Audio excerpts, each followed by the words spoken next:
Alrighty guys, welcome back to a dual purpose video. This is for North Fork Armory video channel and for the Sonoran Desert Institute School of Firearms Technology. This is my rotary tool lab. So we have a rotary tool. Let me see where my camera's at. There we go. Rotary tool. Alright.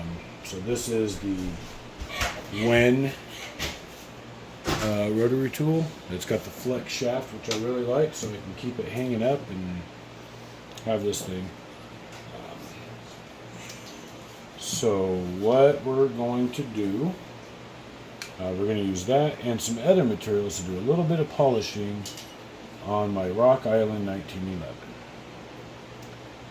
So we're going to look first at the feed ramp. So 1911s are typically kind of known for jamming up and having feed issues, just like my dog not shutting up. And it's actually not bad in there. So if there was some more machine marks, what I would want to do, let me get these in the frame, is use the sandpaper. But I don't feel like I need to on that. So what I'm going to do is use some polishing compound here. I usually just, that's a bit much. Put a little bit on there. Put a little bit on the wheel. Of course, I've used this little buffing wheel a bit before.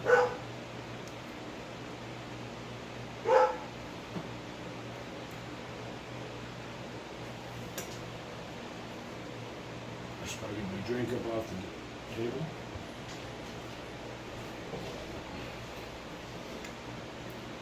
And then I'm just going to run this at a pretty low speed and start off pretty low.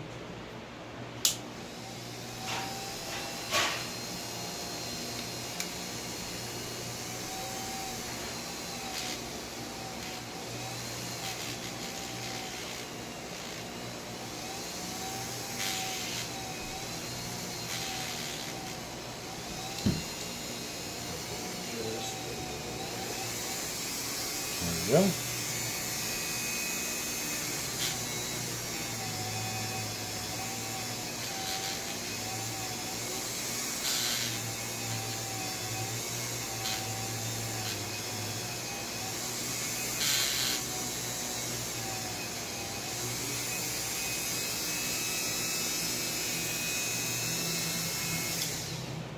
And that one was, like I said, polished pretty well, so I think it's going to be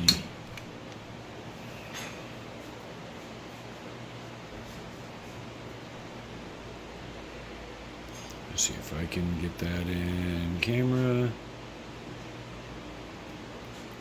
Down there. Nice and shiny. So again, if there were machine marks, I'd want to get those down first, but no need to. The one thing you do want to be careful of is geometry. I think on any polishing or any type of work where you're manipulating metal, you want to be careful you don't change the geometry of it unless you know that that's needed. So that's that thing. I'm also going to add a little bit more.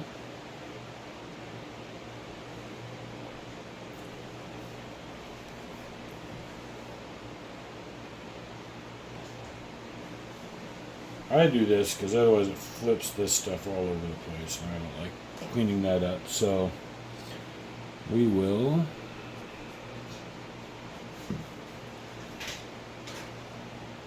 and yes, of course there's other polishes and whatever. I've had this tube laying around. I've done some other gun stuff with it. It's really, really good for chrome and stuff like that too. So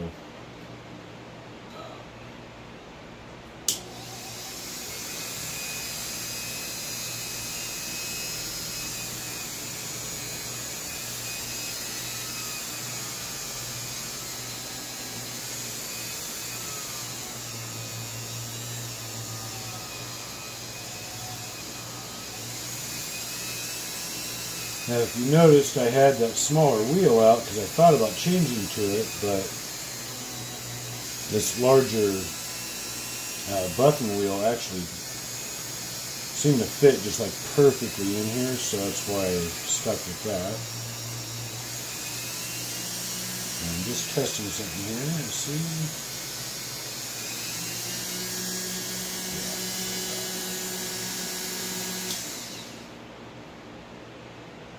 All right. Let's give this a little cleanup, and oh man, I can see already. Great.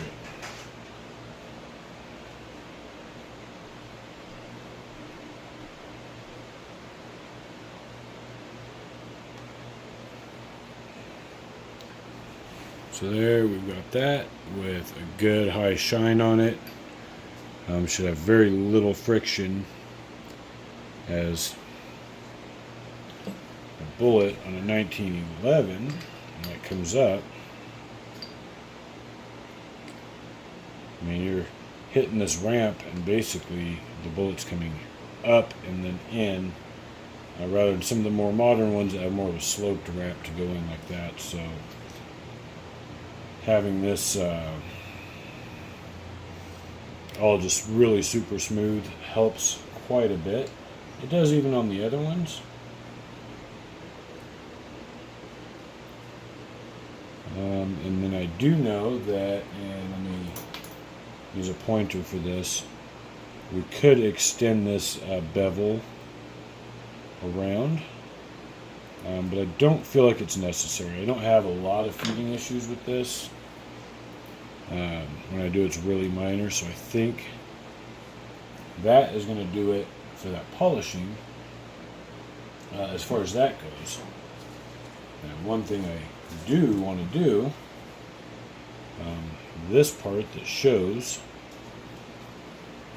on the gun, I actually want to get it kind of cleaned up. So this is a Rock Island Armory, and you know, they're not expensive at all. They're $500 and boy, I mean, I like it, but you know, whenever you get a budget gun, you're gonna be losing something somewhere, and that's where we're losing. So we're gonna use, I'm using some 1200 grit here, and with the wet sandpaper, you can use water. Honestly, I use gun oil for that. I use it on my stone as well because, well, it works and I have it, and I usually have quite a bit of it floating around. Besides that size bottle, I've got a couple of smaller ones still, I think, or one. And I've got some other oils too that I use, so that makes it, you know, something that's easy to get a hold of and use, and it works well. So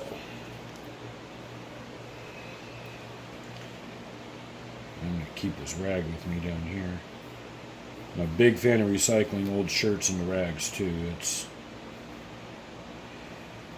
especially if you have kids, you always have plenty of old clothing to help you out. So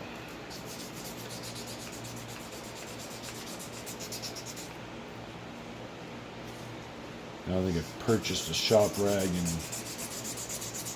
years.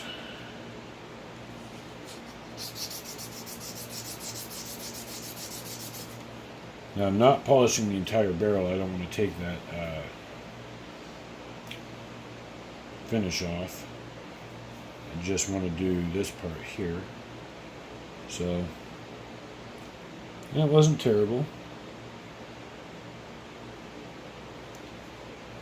So we'll jump from the 1200 up to the 2000. As far as that oil goes, just a little bit on there is good.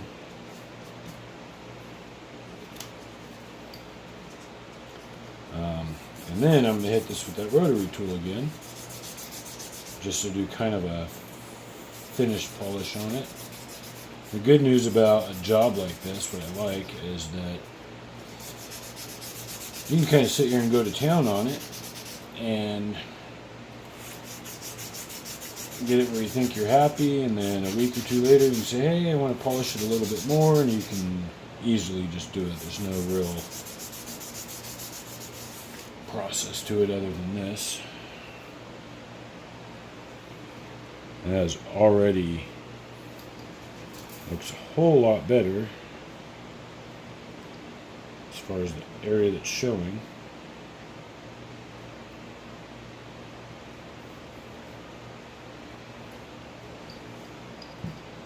So of course that's going to go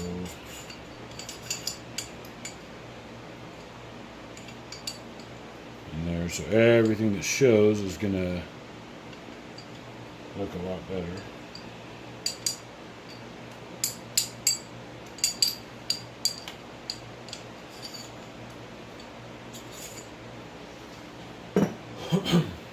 Locking lugs work, obviously.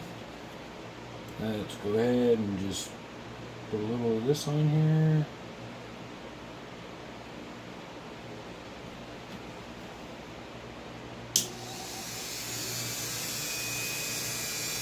And I'm going to go this way because it's opposite of the way I was sanding. Let me see if I can get those little sand marks out. If not, you can take your 1200 that way and your 2000 that way. That'll help too.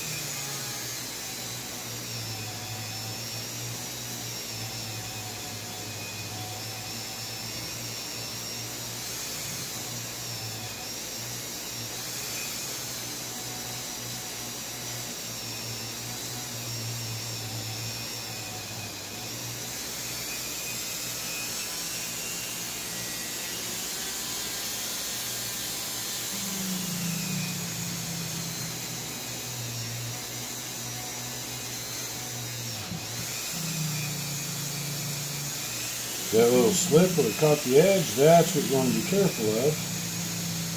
And if you were doing any grinding or sanding, it would have hit that edge and probably marred up the end there.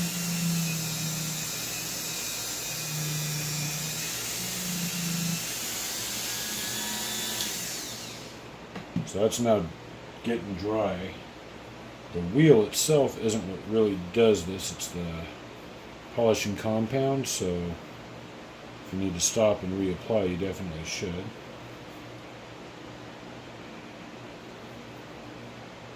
And I don't know, I kind of like that. Yeah, it looks pretty good. Definitely better than it did. We got that. I'm going to pull a bore snake through it later just to make sure there's no bits of polish and the wheel and stuff.